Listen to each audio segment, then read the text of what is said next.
Cá estamos nós mais uma vez. Neste vídeo nós vamos tratar do processo de identificação na perspectiva de Sigmund Freud.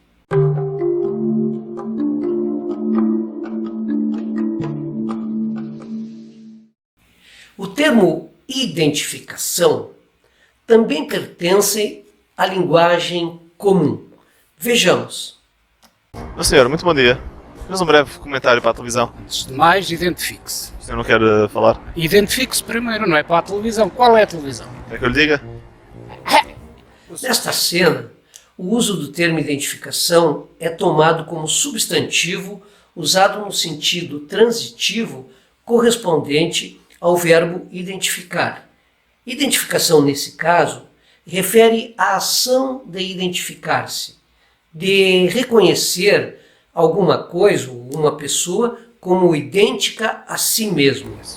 O senhor devia andar identificado. Mas tem razão, sabe que eu tenho um crachá, mas não vai falar comigo porque não tem crachá. Não. A próxima vez que eu puser o crachá, fala comigo? Sim. Outro conceito de identificação que é comum entre nós vem da psicossociologia, em que dois indivíduos, por exemplo, A e B, podem ser ligados por uma relação de identificação, isto é, A liga-se a B, ou seja, ele internaliza algum traço, algum aspecto que ele atrai de B, por exemplo, e aí imita o outro. A rigor, não é exatamente deste tipo de identificação que nós vamos tratar aqui neste vídeo. O nosso foco é o conceito de identificação, porém na perspectiva psicanalítica, propriamente de Freud. Identificação é um conceito complexo. O Freud, por exemplo, ele tratou deste conceito ao longo de sua obra. Chegou certa vez a afirmar que não estava satisfeito com suas formulações a respeito dele. Entretanto, quando começa a ocorrer uma reviravolta em sua obra, lá por volta de 1920, aí ele retoma o conceito e faz isso exatamente em 1921, no texto Psicologia das Massas e Análise do Eu, que ele retoma esse conceito no capítulo 7º do livro. O que ele faz? Ele aprofunda e elabora uma exposição mais completa, digamos assim, do referido conceito. Porém, aqui, nós vamos nos afastar por hora, pelo menos neste vídeo, das massas para tratar do mecanismo de identificação que é fundamental exatamente para a compreensão da psique das massas. Aí sim, no próximo vídeo nós vamos tratar exatamente do capítulo 7º mencionado. E aí lá nós vamos tentar compreender exatamente o referido conceito em termos de sua influência na estrutura e no funcionamento das massas propriamente. Aqui nós vamos deter especificamente em duas categorias que são fundamentais para o entendimento do processo de identificação, quais sejam o eu e o objeto. O entendimento dessas duas categorias, o eu e o objeto, vai nos proporcionar um esclarecimento maior e melhor do que se trata a identificação. Precisamos esclarecê-los, uma vez que este conceito de identificação é complexo e essas duas categorias muitas vezes são apresentadas de uma forma muito confusa. Do exemplo anterior sobre a identificação, que eu falei da psicossociologia, em que A se identifica com B, nós vamos aqui considerar apenas a transformação de um no outro. Porém, no sentido psicanalítico, é necessário substituirmos as relações intersubjetivas por relações intrapsíquicas. Então, isso é importante. As relações intersubjetivas, que ocorrem entre dois sujeitos, uma coisa. E a relação intrapsíquica ocorre no interior do psique humano. Ok? Para Freud, a identificação só tem lugar entre duas instâncias psíquicas inconscientes. Exatamente, o eu e o objeto. Mas o que significa, na perspectiva de Freud, o eu e o objeto? Bem, quando nós falamos em eu, em senso comum, logo nos vem à mente a nossa própria pessoa, a pessoa que somos. E o objeto, em geral, nós dirigimos a atenção às coisas do mundo, a outras pessoas. Por exemplo, no caso como a gente diz, o objeto amoroso, a pessoa amada. Ora, em psicanálise, tratando exatamente da identificação, o eu e o objeto não carrega exatamente esse significado. Aí é que gera muita confusão. Não se trata, antes de tudo, de pessoas.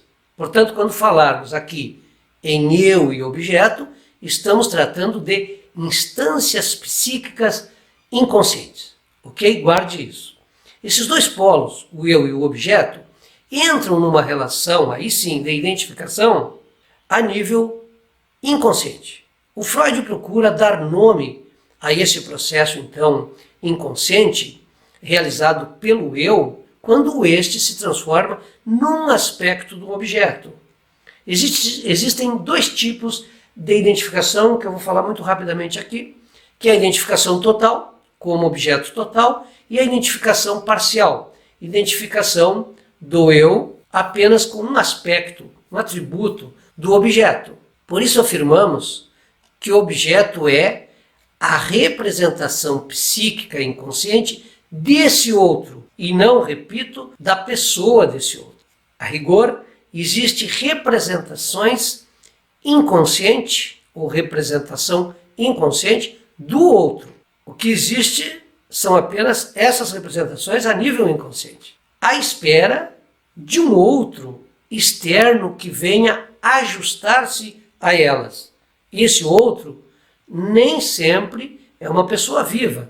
A representação pode produzir-se de outras formas, né? Ela pode ser, ela em geral é registrada, a revelia em nosso inconsciente, sem nós termos controle algum sobre isso.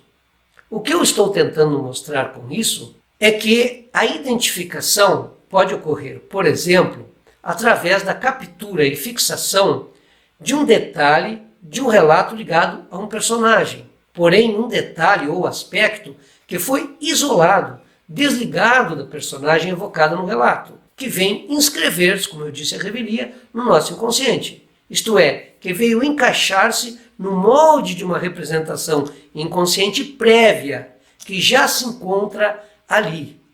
Quando nós falarmos no próximo vídeo, nos referindo ao capítulo 7º de Psicologia das Massas e Análise do Eu, você vai entender isso quando a criança se identifica, no caso do menininho, com o pai. Nesse momento em que a representação liga-se a um aspecto do objeto, certo? Neste momento, significa que essa representação, que escorou-se naquele objeto externo, foi confirmada. Identificação, portanto, aí um conceito do Freud, é um processo de transformação e que ocorre no próprio interior do aparelho psíquico, fora do nosso espaço habitual. Portanto, esse processo ele é imperceptível aos nossos sentidos físicos. Lembrando, de novo, trata-se de uma relação intrapsíquica. O objeto é a representação psíquica inconsciente prévia da existência desse outrem, que vem, portanto, repito, escorar-se na realidade externa, na pessoa desse outro, ou em qualquer de seus atributos, por exemplo, no caso da identificação parcial que eu falei anteriormente. No caso de uma pessoa próxima, como pai, mãe, irmãos, familiares, enfim, e que fez parte da nossa história de vida. Um gesto, um olhar, um modo de falar, o tom, o timbre da voz, o detalhe de uma imagem que, pela identificação, incorporamos em nós e que é constituinte da nossa interioridade. Até o próximo vídeo, onde vamos tratar da identificação na relação das massas. Me aguardem. Eu volto.